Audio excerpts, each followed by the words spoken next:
در شهر استقلال 10 مؤسسه ساحه معارف عمل می‌نماید. با توجه و دستگیری حکومت جمهوری تاجیکستان برای رشد ساحه معارف تدبیرهای ضروری اندیشیده، جهت بالا بردن سطح تعلیم و تربیت شرایط فراهم آورده شده است. بنیاد به استفاده دادن انشاءات ساحه معارف امکانیت می‌دهد که سطح و صفت تعلیم و تربیت بلند برداشته شود. در شهر استقلال مؤسسه دولتی تا مکتبی دوستی رقم 2 که یکی از مؤسسه‌های تا مکتبی معاصر جوابگو به طلبات زمان ساخته به استفاده داده شده است. عین حال فراگیر 140 نفر تربیت گیرندگان بوده، کارمندان و مربیان در تعلیم و تربیت نسل آینده ساز دوچند زحمت نموده. آنها را نامبرداران سزاوار به خلق و وطن تعلیم و تربیت می نمایند. جواباً به این غمخوری‌ها ما کارمندان کودکستان دوستی شهر استقلال نسل نورس را در روحیه بلند وطن دوستی تربیت می نماییم.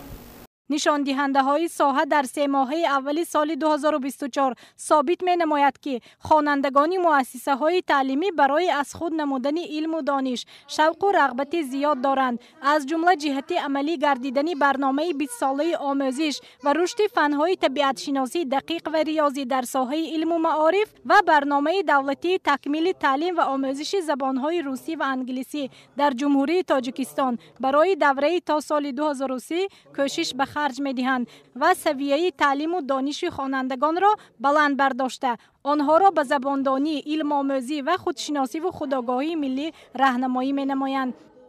در مؤسسه تحصیلات عمومی ما 454 نفر خوانندگان به تحصیل فرا گرفته شده، اینچنین 32 نفر آموزگاران بهر آنها کوشش و غیرت خود را به دست داده ایستادند که تا جوانان نسل آینده ما بهر خدمت خلق و وطن، بهر تاجیکستان عزیز در آینده شخصان سزاوار به وایه رسیده تمام پیشروی های خود را به وطن خود صادقانه خدمت نمایند. اشتراک فعالانه خوانندگان مؤسسه های تعلیمی شهر استقلال در آزمون و المپیاده های سطح بین الخلقی، جمهوریوی، ولایتی و منطقوی سالهای آخر نظررس است. مثلا با مقصد بلند برداشتن درجه دانش از خودکنی خوانندگان در مکتب‌های شهر، عاید به بهتر نمودن سطح دانش و درجه جهانبینی خوانندگان در مکتب‌های 1، 2، 3، 4، 5، 6 سنجش گذرانیده شد. آزمون شهری خطاطان، انشای بهترین شعرخوانی خوشدلان، حاضر جوابان و غیره ها گذرانیده شد. در همه مؤسسه های تعلیمی کارهای فهماندهی عاید نظام تستی قبول به مکتب‌های عالی کسبی طریق سمینار و واخوری ها براه مانده شده است. همزمان سالی روان دور ولایتی المپیاده فنی خوانندگان صنف های 9، 10 و 11 برگزار گردید که در آن خوانندگان مؤسسه های تعلیمی شهر استقلال فعالانه اشتراک نمودند. همچنین در دوام سال روان 5 نفر خوانندگان در المپیاده بین المللی گلوبوس از فنهای متماتیکا و تکنولوژی اطلاعاتی اشتراک نموده 1 نفر مقام سزاوار را صاحب شد. المپیاده بین المللی فاصلوی که از فن زبانی خارجی برگزار گردید، خوانندگان فعالانه اشتراک داشتند. در حدود شهر مرکز تحصیلات علاوگی فعالیت برده ایستاده است که با 11 محفل های مرکز تحصیلات علاوگی شهر از 6 مؤسسه های تعلیمی